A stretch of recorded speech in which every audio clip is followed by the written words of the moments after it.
আল্লাহ যদি আপনাকে তৌফিক দেয় জায়গা কিনার, আল্লাহর ওয়াস্তে কাউকে বললেন না, নিজের ভিতরে রাখেন। আল্লাহ যদি আপনাকে বাড়ি বানানোর তৌফিক দেয়, খুশি মনে কাউকে বলতে যায়েন না, নিজের ভিতরে রাখেন। কোন একটা চাকরিতে ইন্টারভিউ দিয়েছেন, হুট করে খুশি মনে বলতে যায়েন না, নিজের ভিতরে রাখার চেষ্টা করেন। গাড়ি কিনছেন, যা কিনছেন নিজের ভিতরে রাখেন। হয়তো আপনি যে চিন্তায় অন্যকে নিজের সুখটা শেয়ার করছেন, এটা অনেক সময় হয়তো হিতে বিপরীত হয়। কারণ কি, আমরা বেশিরভাগ মানুষ ভালোবাসতে না জানলেও হিংসাটা ঠিক ভালো করেই করতে জানি। আমরা বেশিরভাগ মানুষ কারো উপকার করে সামনে এগিয়ে দিতে না পারলেও কিভাবে টেনে নামাতে হয় সে ধরনের হাজারটা প্ল্যানিং নিজে না পারলেও 10 জনকে মিলে করতে জানি। আপনি আমি কারো মুখে হাসি ফুটাতে না জানলেও কোন একটা শব্দ, কঠিন বাক্য দিয়ে কার চেহারার হাসি, মুখ থেকে হাসি কেড়ে নেওয়া যায়, এই বিষয়টা আমরা কম বেশি ভালো করে জানি। কেন বলছি এই কথাটা? শুনতে একটু অড লাগলো, কিন্তু জিনিসটা বাস্তব। কারণ বদনজর বলো একটা শব্দ আছে, আর মানুষের কাছের প্রিয় মানুষের বদনজরটা একটু বেশিই লাগে, নজরটা একটু বেশিই লাগে। আর এই নজর ব্যাপারে নবী রহমতুল্লাহ আলামিন হাদিসে পাকে কিন্তু সাবধান করে গিয়েছেন। সেজন্য আপনার এই জীবন চলার পথে আপনার যাই আল্লাহ পাক দিয়েছেন, দিচ্ছেন, দিবেন, নিজের ভিতর একটু কষ্ট করে সেভ করে রাখার চেষ্টা করবেন। ঘটনা পরিপূর্ণ না হওয়া পর্যন্ত কাউকে বলার দরকার না, হয় হিংসুক বেড়ে যাবে, ঈর্ষাকারী বেড়ে যাবে, নজর দেনেওয়ালা বেড়ে যাবে, প্ল্যানিং করে নামানেওয়ালা বেড়ে যাবে। কাজটা পরিপূর্ণ হওয়ার পরে আগে রবের দরবারে 2 রাকাত শুকরিয়ার আদায় নামাজ করবেন, যে ইয়া রব, আমি যোগ্য ছিলাম না, আমি ছিলাম মাটির, তুমি আজকে আমাকে 4 তলার উপর তুলে দিয়েছো, সুবহানাল্লাহ। আল্লাহ, আমি ছিলাম পায়ে হাঁটার মানুষ, আজকে তুমি আমাকে একটা গাড়ির ব্যবস্থা করে দিয়েছো। আমি যোগ্য নই, সব তোমার দয়া। আগে শুকরিয়ার আদায়টা করেন, তারপরে অন্যদের কারোর সাথে শেয়ার করার থাকলে সেটা করবেন। আর আপনার প্রিয় কাছের মানুষের মধ্যে মা বাবা যদি বেঁচে থাকে, সেই জিনিসটা আগে মা বাবার হাতে দিয়েন, একটু যেন দোয়াটা হয়। কারণ সন্তানের কল্যাণে মা বাবাই সবচেয়ে বেশি খুশি হবে। কষ্ট নিয়েন না আমার কথায়।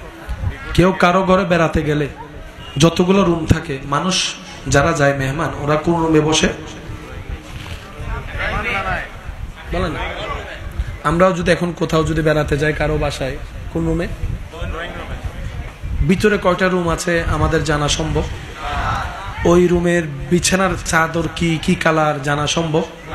কিন্তু আমাদের অধপতন এমন নিম্ন পর্যায়ে চলে গিয়েছে, এই বিভিন্ন ভিডিও টিডিওর নামে মানুষ বেডরুমের স্ট্রাকচার পর্যন্ত ভিডিও করে ফেসবুকে দিয়ে দিচ্ছে। নিজের ঘরের ভিতরের রুমের বেডের বেডশিটটা কি, যেটা তার বউ জানার কথা, তার স্বামী জানার কথা, হয়তো তার ফ্যামিলি মেম্বার জানার কথা, এখন পুরা বাংলাদেশ জানে। এটাকে যদি আমরা উন্নয়ন মনে করি, তাহলে আমি ক্ষমা চাচ্ছি। এরকম উন্নয়নের দরকার নাই, এরকম উন্নয়নের দরকার নাই। শ্রদ্ধা রেখে একটা কথা বলি, যেটা রেখে যাচ্ছি সেটা থেকে যাবে। আজকে থেকে 30 বছর, 15 বছর, 20 বছর আগে যখন থেকে এগুলা শুরু হয়েছে, ওই ভিডিওগুলো কম বেশি আছে না নাই? আপনি যখন বাবা হবেন, আপনি যখন মা হবেন, আপনি যখন দাদা হবেন, দাদি হবেন, নানা হবেন, নানি হবেন, আপনার নাতি নাতনি যদি আপনাদের সেই ভিডিওগুলো দেখে আপনার সামনে, সেটা দেখা যদি আপনার জন্য ইজ্জতের মনে হয়, করেন। আমি কি বুঝাতে পারছি কথা?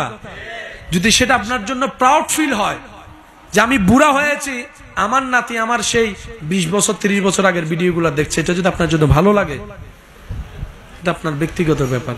তবে মনুষ্যত্ব বলে একটা কথা আছে, আর মনুষ্যত্বের যতগুলা বড় অলংকার, তোর মধ্যে একটা অলংকারের নাম হচ্ছে আদব, আর একটা অলংকারের নাম মোহাব্বত, আর একটা মহা অলংকারের নাম হচ্ছে লাজ, লজ্জা, শরম।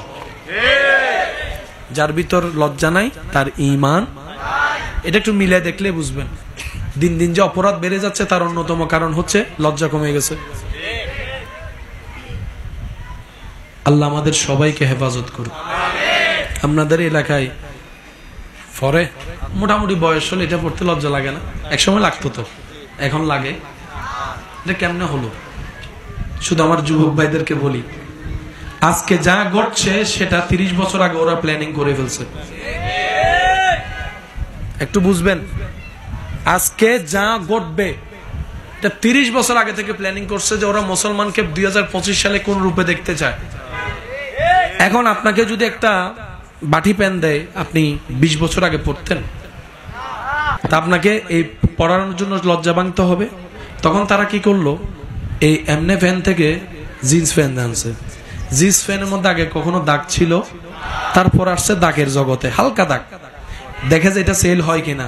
যখন যুবকরা ব্রাঞ্চ কায় কিনা শুরু করছি, তারপরে হালকা করে একটু ফাটা দিছে, দেখা দিবে আরো বেশি সেল হই। সেজন্য আমার যুবক ভাইদেরকে বলি, যেটা এসে চলে যায় সেটা স্টাইল নয়, যেটা থেকে যায় সসম্মান এটাই স্টাইল।